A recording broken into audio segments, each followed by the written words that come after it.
and welcome back to another video today. I hope you all are well and very good.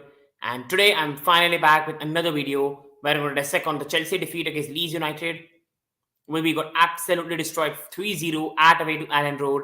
I'm also going to discuss about the Premier League Game Week 3, some great result in the game week.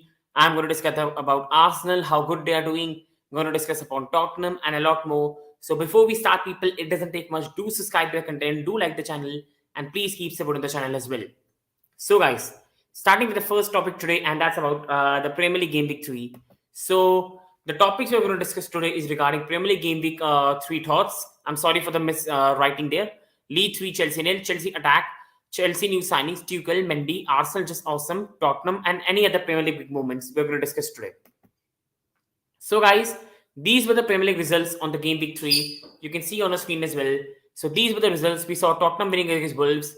We saw Everton beat Nottingham Forest. We saw Fulham beat Brentford 3-2. We saw Leicester losing against Southampton at home. We saw Steven Gerrard losing another game away to Crystal Palace. We saw Arsenal winning 3-0. We saw West Ham losing again. And we saw Chelsea absolutely get destroyed. And also we saw Manchester City dropping points away to Newcastle 3-3. So guys, now moving on towards the next topic now. And that's talking about Tottenham. So taking a bit of chats here, and big up to Chelsea Blues in the chat. So much, sir. Thank you to keep supporting the channel. And I think we got hammered. And I'm going to get to it later in the video because, in my opinion, the best part should be saved for later. And this is why I'm saving the Chelsea part for later, because I need to build my anger a bit. Because I just want to be a bit more jealous because seeing the other teams win as well. And we were making fun of Manchester United but got karma. I agree. Absolutely agree. And Tottenham beat Wolves at home 1-0. And for me, the post-match thoughts on this match are very, very simple. For me, Spurs were a bit tacky. I think Spurs at their own home were dominated by Wolves. But I think just like Antonio Conte does, I think Spurs grinded out the result. The difference between Spurs and Chelsea is Spurs can score goals, Chelsea cannot. Spurs are a team that loves scoring goals, and they're a team that can score goals from anywhere. They have got Keane, they have got Kulusevski, they have got Son. I think they have got players who can step up in the big responsibility. Perisic still now has been developing some great corner kicks as well. So Perisic takes some fantastic corner kicks. Harry Kane scored against Chelsea. Harry Kane has scored against Wolves. And Spurs have got a knack at them that this season they scored 4 against Southampton. They scored 2 against Chelsea. And they've scored now 1 versus Wolves. So Spurs are a high scoring team. And that's their biggest advantage. Getting to the performance. And performance was not at the level where it should be, to be honest. I think seeing the performance, and I purchased a ticket for the big up to you, sir. Big up to you. And that's a great, great moment for you. And I think it's going to be a fantastic moment to watch the World Cup live. Will be first time live, I agree. And I myself want to go one day. And I do hope that one day I also watch a football match in the stadium, especially my Blues at Stamford Bridge. So, people, for Tottenham and Wolves, for me, the only thing I will say is that Tottenham grinded out the result they needed. I think Tottenham was something special. I think it was still a tacky performance. I think they were a bit slow. They were dominated by Wolves at home. I think Tottenham was not playing the way they should be. They were not able to trouble Wolves. And Wolves midfield absolutely dominated Tottenham midfield for the first half. But I think this is where Tottenham are developing as well. They are finding the knack to get victories. Last year, Tottenham would have drawn this game 0-0. This year, Tottenham have won this game 1-0. This is the difference that Tottenham have this season. That thing you call Spursy is slowly eradicated by Antonio Conte. The old Spurs would have lost to Chelsea. The old Spurs will have faltered against Southampton after being 1-0 down. And the old Spurs will not have scored their goal and will have struggled. This Spurs is a very, very good side. And even if they're not playing at their best, they always find a way to score. And I think that's a big advantage. If Chelsea were playing Wolves, I think we could have played Wolves for 160 minutes, 180 minutes. Chelsea will not have scored even a goal. But Tottenham have the inevitably about them to score goals. And they got the victory. It was not pretty. It was not a good performance. But Tottenham did what was required to be done. And I think a lot of Indian fans will visit Qatar. The distance is closer. Yeah, I agree. I think it's very near to our country as well. And Don Conte.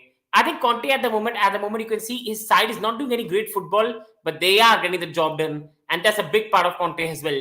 People also remember the victories we got under Conte in his first season. Crystal Palace 0, Chelsea 1, Middlesbrough 0, Chelsea 1, Sunderland 0, Chelsea 1.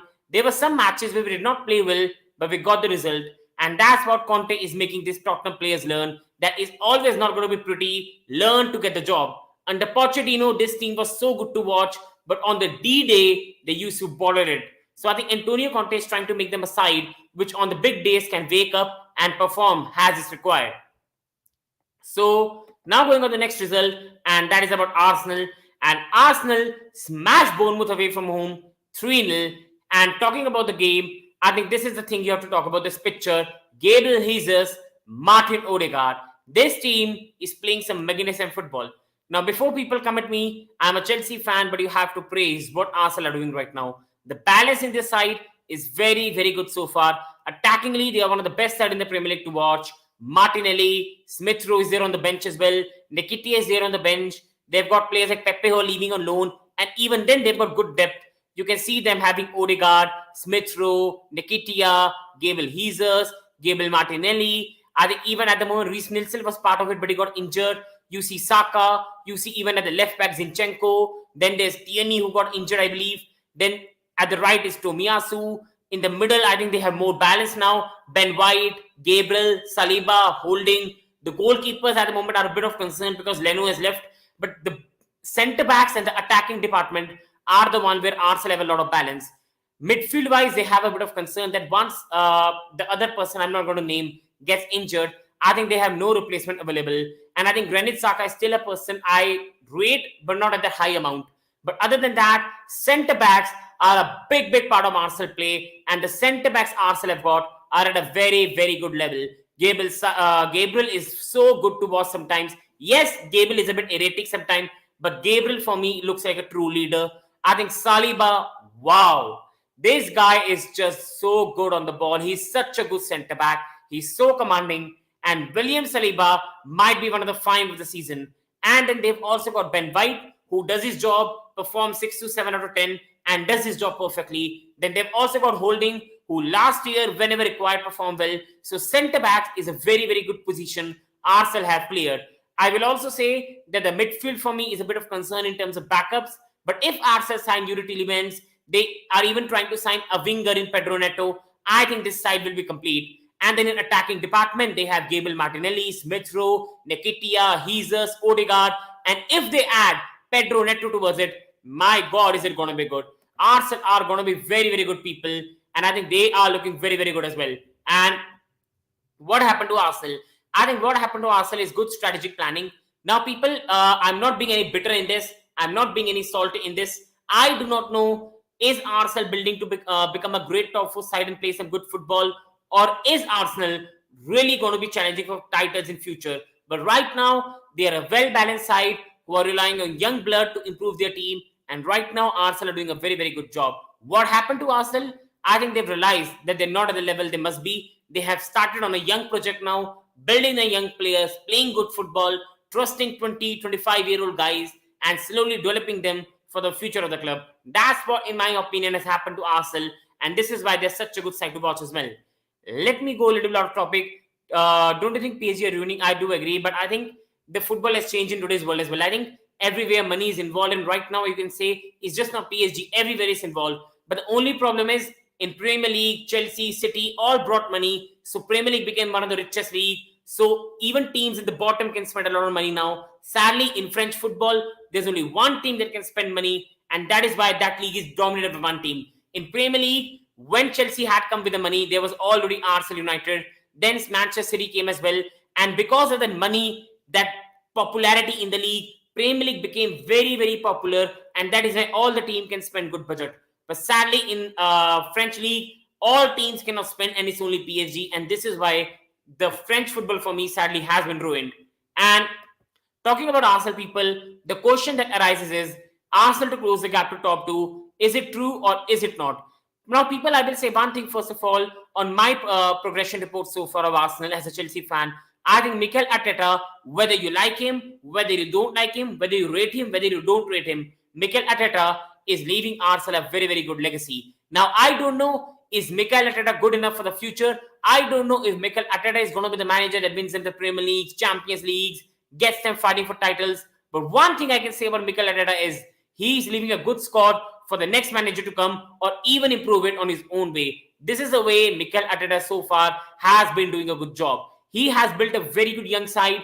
I think the balance and the future of this side is very, very good.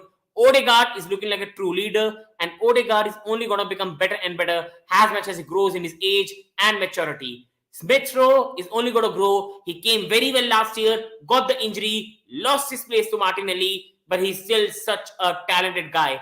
Gabriel Martinelli at Arsenal, Arteta was getting abused, criticized that you're not playing Martinelli, you're not playing him, giving him game time. Now Martinelli is one of his favorite players. You go towards Gabriel Jesus, and he's one of the signings of the summer. His build-up play is so good. Even if he's not scoring goals, he's part of the team. You see Bukayo Saka, he's so young, he's so talented, and he's only going to become better and better.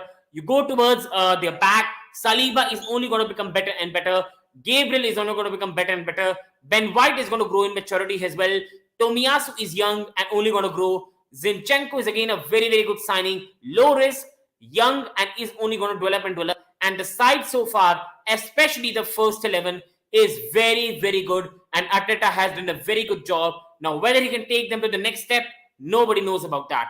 But people, going to my opinion on can they close the gap to top 2 or can they get a permanent top 4, I think people that is too far-fetched. I think Mikel Arteta still has a lot to prove when it comes to playing in 2 competitions. This is a thing people we need to remember as well, that he still has a lot of proof, Mikel Arteta. I think once September clicks in, Europa League matches on Thursday, Premier League matches on Sunday, Arsenal not having enough depth, I think that's where they will be tested. That's where people we have to be honest. And that is where Arsenal have a bit of problem in their armor as well. Once they play Europa League matches, Thursday night, far away from England, far away from England, tough places to go, and then have to take a flight back, return to England on a Friday, train on Saturday, and then play a match on Sunday. This is where Mikel Arteta will be tested. This is where this Arsenal squad will be tested. This is where the young players will be tested. And last year, when the going got tough, because it was a young side, nobody stood up on the occasion as well. Now this season, Chelsea will improve, Tottenham will improve, United will improve, and when the tough situation will come, some of these young players will have to grow, or it could be a tough time for them as well. So now going to the next news, people, and that is about Newcastle United and Manchester City. So the match ended Newcastle 3, City 3, and people, it was one of the most beautiful matches in the league to watch. Great football by both the sides, and I think as you can see in the titles, Newcastle 3, City 3, Newcastle are finally reaching the heights expected, ? Eddie Howe and Champion City fight back. So my thoughts on the game is both the teams put a great show of football. I think Newcastle right now plays some very good stuff when they can. Kieran Trippier was a great signing, I always told you, and that free kick was an absolute beauty. Alan Saint-Maximin is just proving why he's one of the most talented player and one of the most talented winger in the Premier League. I think when you look at Manchester City and that Kevin De Bruyne pass, my God, wow. That pass was wow. I do not even know how many players in this league can attempt that pass. And that was such a beautiful pass, people. For me, people are talking about Eddie Howe. And Eddie Howe was criticized when he signed for Newcastle. Oh, but he will have a lot of money. So how can you test him as a coach? Even I can have a lot of money and I can do a good job as well. Eddie Howe has shown what a true coach is. He took Joelinton to another level, converted him from a striker to midfielder. And Joelinton right now is performing so well for them. You go towards other parts of the team as well. Trippier was a good signing. Maximin playing well. And overall, Bruno Guimaraes was a find of the summer. And Newcastle so far are looking good. Now, can they reach the heights that expected people? Nobody knows. They still have a lot to do. This is still a team that last season finished 13th or 14th. So suddenly they'll come 6th or 7th or 8th is a difficult thing to expect. But one thing for sure, Newcastle have a right manager. They're playing the right football and they're developing in the right way. Slowly but steadily in 4 or 5 years, they will be where their owners want them to be. And Champion City fight back. I think Manchester City showed everyone why they are the true champions of the world and why they are one of the best, if not the most scarier team in the world as well. I think this team never gives up. If Chelsea were 1-0 down to Newcastle, 2-0 down to Newcastle, and anything like that, Chelsea will not even dare to come back. I think Champion City fight back, and City, you have to respect them. My God, how good City are. They went 3-1 down, but they never lost their heads, and within 10 minutes, they made it 3-3. That's how good City are, and for me, hats off to the team, that City owners, the team, the managers built, and they are a force to be reckoned with. Now, going to the next news, people, this is about, now we come to the main part. Leeds United 3, Chelsea nil, and it's time to dissect on a match. And people, this is going to be big part, and this is going to be very hard talk, people, because this was an absolute embarrassment, people, an absolute embarrassment. Showing you the full screen, people, this was a lineup for Chelsea that started. It was Mendy as a goalkeeper, James, Thiago Silva, Koulibaly, and then it was Loftus-Cheek playing as a right wing back. It was Jorginho and Gallagher playing in the midfield. It was Cucurella playing as a left wing back. It was a three front in form of Mount, Havertz, Sterling. So formation was 3-4-3 for Jorginho, Gallagher midfield. You can say Cucurella the left wing back, Loftus-Cheek at the right wing back, front three in Mount, Havertz, Sterling, and the defense in form of Koulibaly, Silva, and then you had James, and then the goalkeeper Edward Mendy. And people, it was an absolute disaster, an absolute disaster. And I want to say one thing, that was an absolute embarrassment that we put out that day. For me, people, it was not just about tactics. Now, many people are going there and saying Tuchel's tactics are wrong. Tuchel is not delivering the attack. We should be playing 4-3-3. We should be playing 4-2-3-1. We should be attacking more. We should be playing our attacking players. Our players are good, but people, we changed the formation a lot of times in the match. A lot of times, Chelsea did change the formation that was required to be played. A lot of times, we played the formation 4-2-3-1, 4-3-3, 3-4-3, 3-5-2. It was a lot of hybrid formation within the game, but it never worked. People, for me, the biggest problem in the match was a lack of desire, was a lack of work rate. If you saw Leeds United and their players, they were putting everything about themselves on the pitch. These players were fighting, pressing. I think if you see the stat, Leeds United covered 10 kilometers more than Chelsea, and people, that is absolutely damning. When one team gets 10 kilometers more than you, that shows how much more effort they put in comparison to you. And people, that was one of the biggest problem Chelsea faced in this match as well, which was very disappointing, and people, very getting to watch. There was no passion, there was no desire, and we were not even trying. I think we started the game well. Raheem Sterling had a chance, and people, he should be finishing that. He should be finishing that. He's a new signing. I love him. I want to give him time, but that chances have to go in. He's a leader of the attack. He's the most experienced person in the attack, and people, that chance should be going in. And if the chance goes in, Chelsea lead 1-0 and the game becomes different. But sadly, Raheem Sterling missed just a shot, and it was Leeds 0, Chelsea 0. The match went on. The first 15-20 minutes were very furious, end-to-end attack. Chelsea looking good on the ball, having some good chances as well, building the play well. But once that Mendy made an error, I think we just went into a shell. I think we were just not even trying. We were forcing the play, putting long balls after long balls, and it wasn't just working. And Edward Mendy, my God. I love him to bits. I love people, Edward Mendy, to absolute bits. He's a very good goalkeeper. He's a very good shot stopper, people. And for me, we should not be going there and saying, sell Mendy, sign a new goalkeeper, Kepa is better. No. Edward Mendy still for us in 2 years has performed very well. He has his shot stopping is still very important. I think against Liverpool in the final, last year in the Champions League run, he was a very important player for us, people. But people, he has also got some limitations, which I think either he's very overconfident or not improve, because he has no competition. His biggest competition is Kepa Arrizabalaga, and when your biggest competition is Kepa Arrizabalaga, who is not even close to your level, I think sometimes a player gets complacent. Now, I don't know, is Edward Mendy complacent? I don't know, is Edward Mendy not getting tested? Is it because Edward Mendy has no competition, or is it because he's too overconfident? But right now, people, Edward Mendy is making mistake after mistake when it comes to passing from the back. There was no need. The ball came to him. He should have oofed it up or should have thrown it for the corner kick. I don't know why he did that. Last year, he did the same versus Bowen. Then he did the same against Real Madrid. He also did it against Manchester United, where Fred did not score the chance.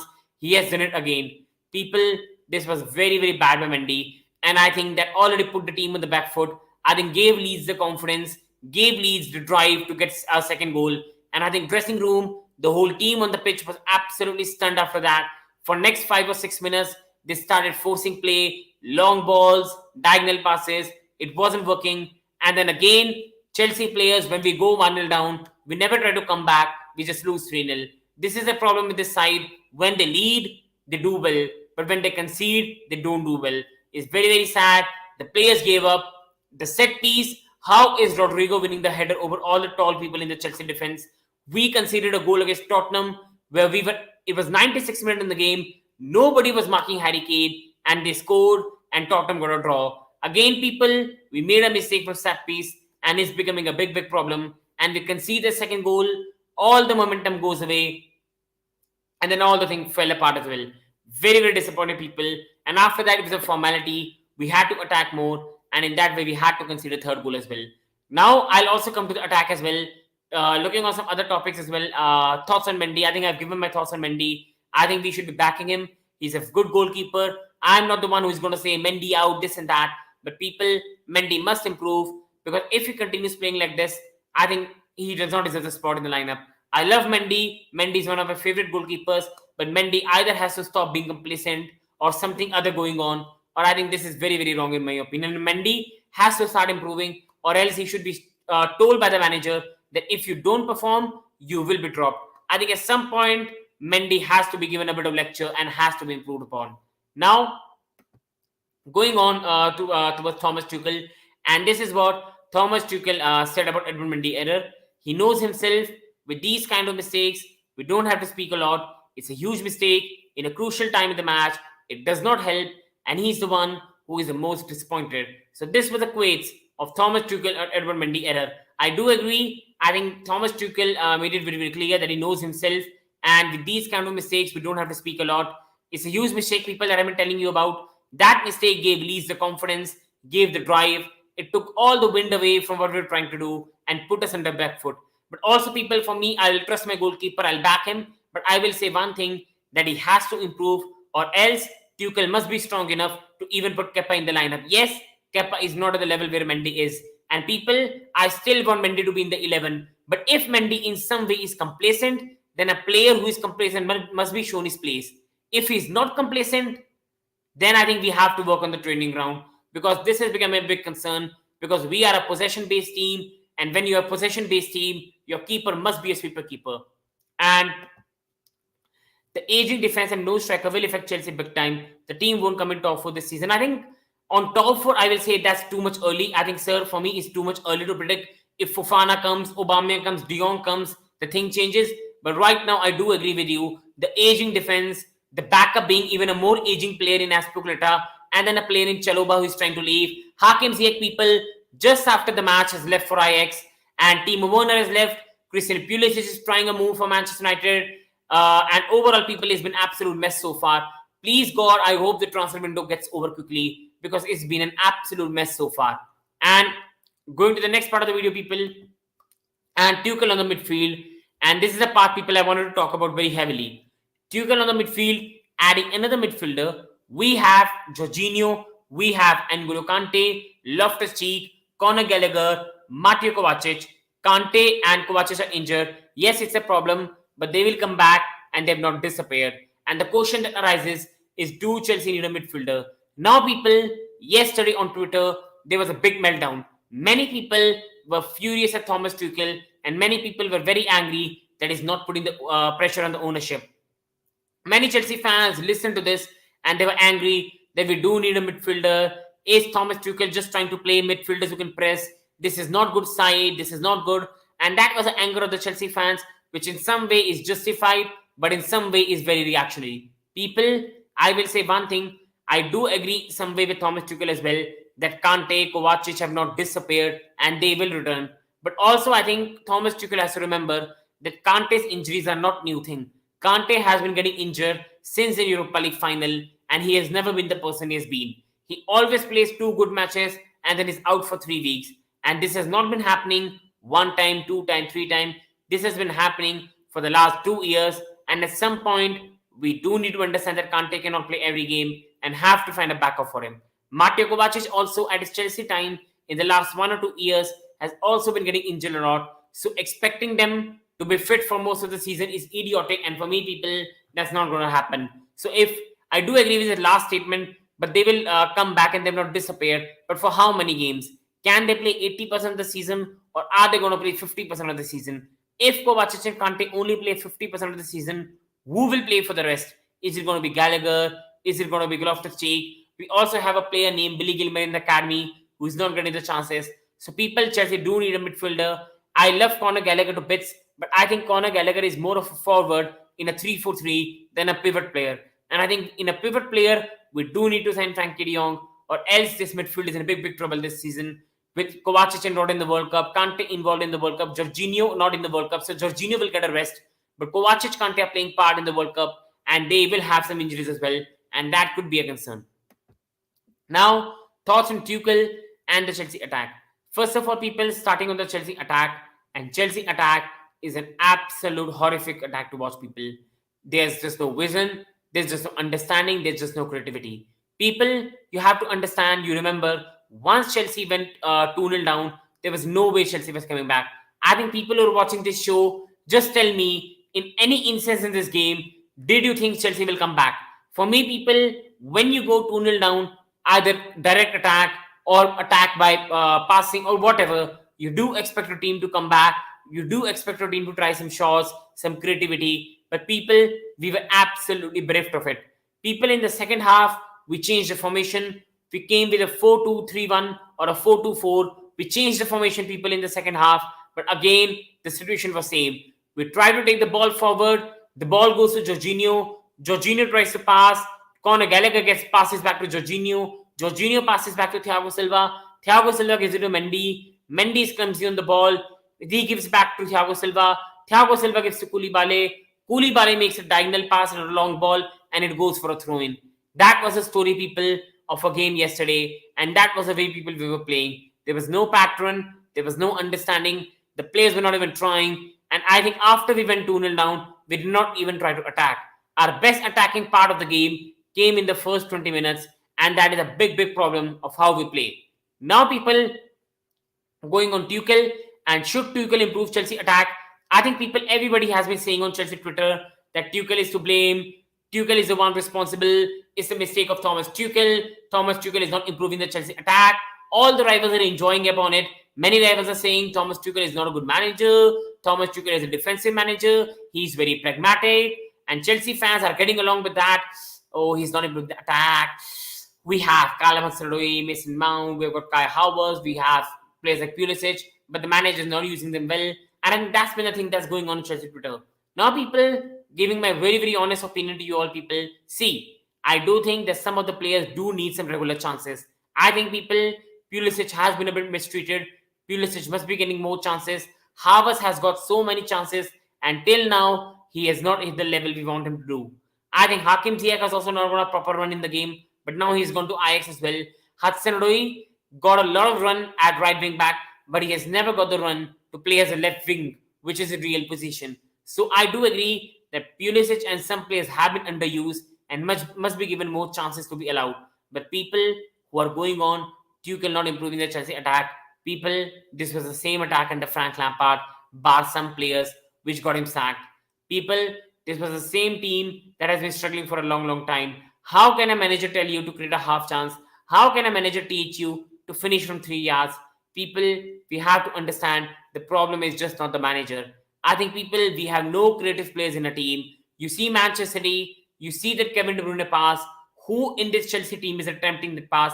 Please, somebody in the chat tell me who in this Chelsea team can do what Fabregas does. Who in this team can do what Kevin De Bruyne does? Who in this team can even do what even a Bukayo Saka can do? I think in his team, we have got no one who has got an ounce of creativity in him. In this team, we haven't got an attacker who is electrifying like what Hazard used to be for us, who is going to be absolute nuisance. Sadly, people, we haven't got the type of player, and sadly, people, this is why we are struggling. It's very easy. Thomas Tuchel this, Thomas Tuchel that. Some people sack him. Some people are saying that it's Thomas Tuchel's mistake. He's the one responsible. He should be improving the attack. Thomas Tuchel should be doing better. But people, I will say one thing. Yes, Thomas Tuchel can be doing better. Yes, Thomas Tuchel can improve the attack. But people, I will say one thing. Kai Havertz has had a lot of time at Chelsea. I trust Kai a lot. Kai still has a lot of years to grow. But can you blame Tuchel for his inability, for his lack of effort? Can you blame Tuchel for Chelsea not having a creator? Chelsea have Mason Mount, who is more of a winger, who loves to be near the striking area. You have Havertz, who cannot play right wing, who cannot play left wing. He's a cam. You've got Jorginho and Thiago Silva in your team who need to play in a back three to be protected. So in that way, the manager has to play this formation.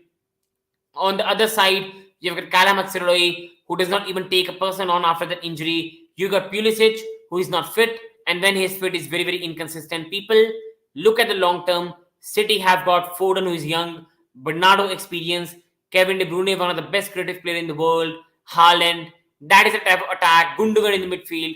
People, you have to understand that Chelsea do need a lot of signings at the attack, and it's not the manager mistake. Stop going at the manager mistake, and at some point you realize and improve upon. Because people, if Chelsea fans keep behaving like this, will keep sacking managers, keep starting a new process, keep sacking a managers, keep starting a new process, and people, nothing will improve upon. Nothing will improve upon.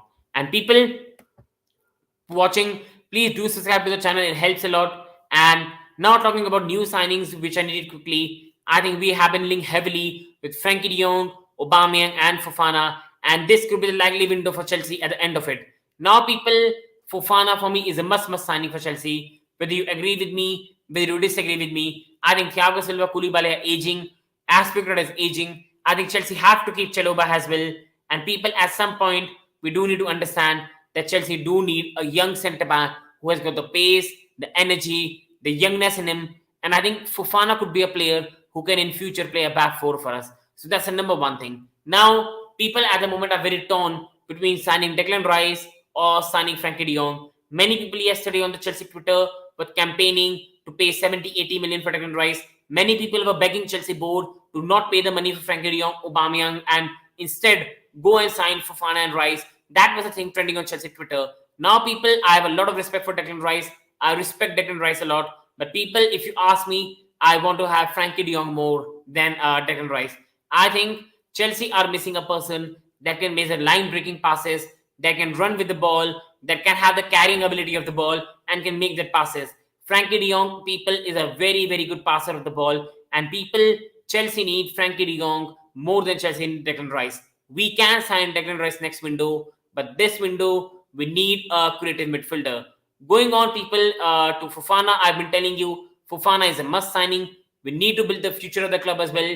Koulibaly, Silva, Aspilicueta is not the future that is going to give you big trophies.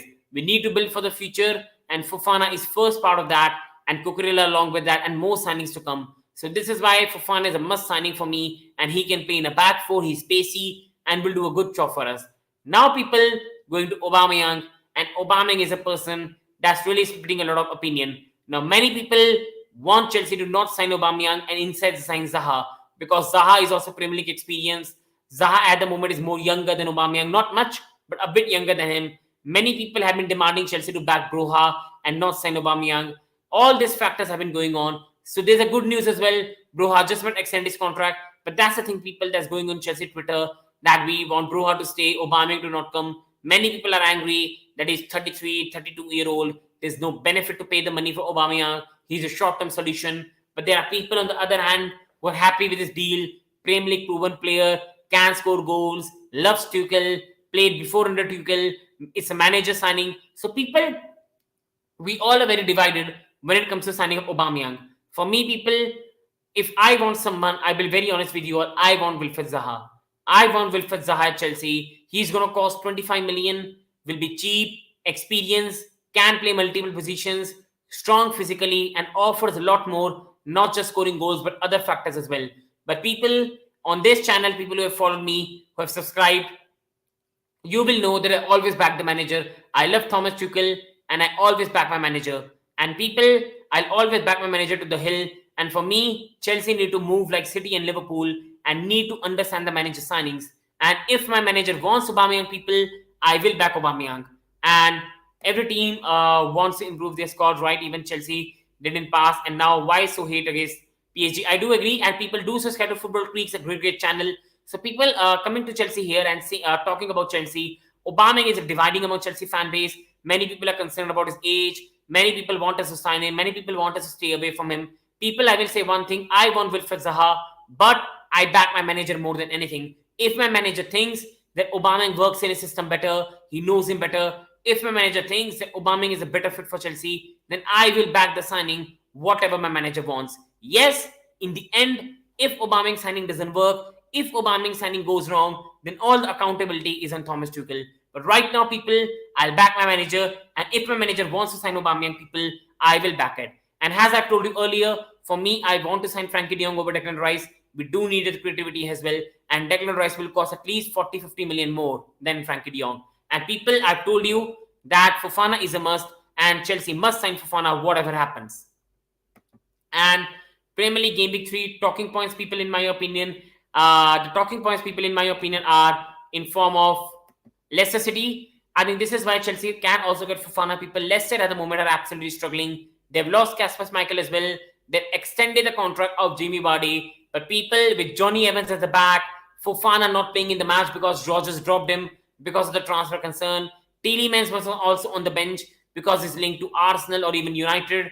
This is why Leicester are struggling, because a lot of Leicester players want to go to other clubs, and this is where Leicester are struggling, people, a lot. And on the other hand, they're not able to sign new players because they have no money, and Leicester right now, people, are absolutely struggling. They led 2-0 in the first match and they drew against Brentford. They lost to Arsenal 4-2, and now, people, they again led and again lost a match. Southampton are also a team more in deep pressure. It's been reported that Hasenhuttl can be sacked, but till now, Southampton have been performing well, and this could be a big, big victory for Ralph Hasenhuttl. And this is a ground where they got smashed 9-0, so big credit to them, the way they have responded after that. The next news, people, is regarding West Ham, and West Ham lose 3 matches in a row, people. West Ham are the team that everyone was picking to be the surprise fact. They have signed Skamaka, they have got players like Bowen, Antonio, they've got Fornals, they've got Declan Rice, Suchek, Ariola, Fabianski, Zuma. They've also got Kufal. They've also signed Timo Kehrer. They have got some very, very good players in the team. Benrahma, and many people were anticipating a top 7 finish for West Ham and a surprise top 6. So far, you can understand them losing to Manchester City. You can understand, okay, 1 away day to Nottingham Forest, tough place, going away and losing. But losing to Brighton at home is absolutely unacceptable. And I think this is where West Ham are struggling. Big credit Graham Potter, lost Cucurella, and even then, he's building such a great side. And in future, people, he will get a big job, in my opinion. Going to the next news, and Gerrard and Villa, people, are struggling right now. I think the money that Steven Gerrard has spent, there has to be more accountability on him. For me, Aston Villa should not sack him right now. You sacked Dean Smith, you brought Steven Gerrard mid-season. You have to back him at least till half of the season. And I still think that Steven Gerrard should be allowed more time to develop. We still don't know what he's capable of.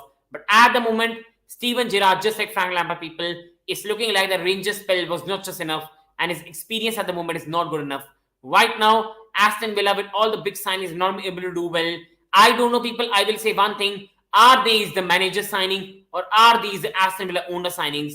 If these are the players that are being signed on the owner's order, then you cannot blame the manager. But if these are Steven Gerrard signings and he's failing, people, I'm not asking him to be sacked.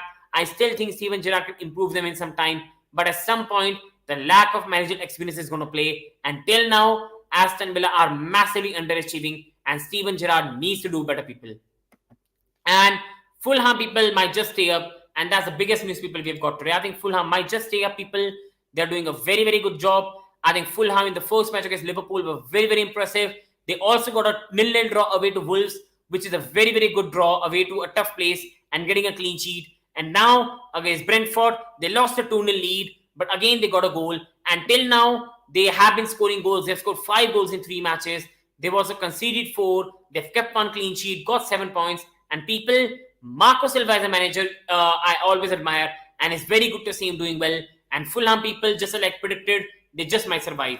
So people who are watching, please, it doesn't take much. 1 click on the channel, 1 subscribe, more content is coming on the way. Please, people, it only motivates me more to make more content for you. Just 1 love, just subscribe button, and please support the channel.